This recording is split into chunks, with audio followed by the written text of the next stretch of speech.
Setting boundaries, the key to healthy relationships. There comes a time in every season of life when you pause, not because life slows down, but because your soul insists on stillness. And in that quiet, a whisper rises. You've given too much. That whisper, dear viewer, is the voice of unmet needs, unseen wounds, and unspoken truths. It's the soul's way of nudging us towards something essential, but often misunderstood: boundaries. What are boundaries, really? Boundaries are not walls. They are not selfish, cold, or unkind. In truth, boundaries are the bridges that connect us honestly. They are the quiet declarations of self-respect. They are the invisible lines where love can flow freely, because it's no longer forced, assumed, or taken for granted. Boundaries say, this is how I want to be spoken to.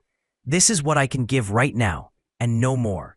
This is where I end and you begin. And perhaps most profoundly, I love you enough not to lose myself trying to please you. Why mature relationships need boundaries? As we grow older, we learn that peace is more precious than approval. We learn that presence matters more than performance. We realize that relationships, whether romantic, platonic, familial, or professional, thrive not when we constantly say yes, but when we mean what we say. Boundaries preserve authenticity. They allow us to show up in relationships whole, not resentful. Without them, we begin to leak, emotionally, physically, spiritually. We smile while silently screaming. We serve while secretly seething. We stay, but we feel unseen. And that, over time, erodes the very connection we seek to protect. Setting boundaries is an act of courage. Let's be honest, setting boundaries is uncomfortable, especially when you're used to being the giver. Especially when your kindness has been mistaken for availability. Especially when silence has bought you peace, but at the cost of your truth.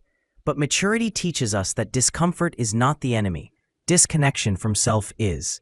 So yes, setting a boundary may disappoint someone. It may change the rhythm of the relationship. But it also may birth something better.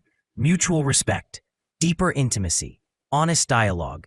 Practical ways to start. You don't need to start with ultimatums or dramatic exits. Start small. Start honest.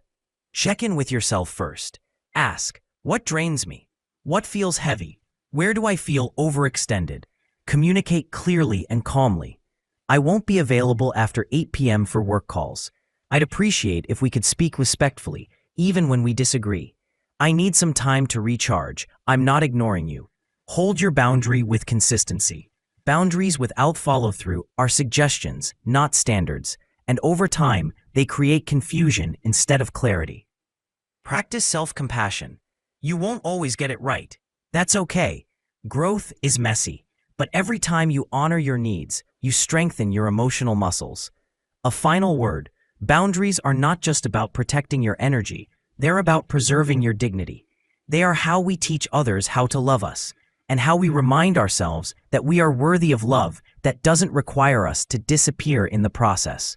So if you felt tired, stretched, invisible, maybe it's time to listen to that whisper again. Not to push others away, but to come home to yourself. Because healthy relationships don't demand perfection. They demand truth, and truth begins where boundaries begin.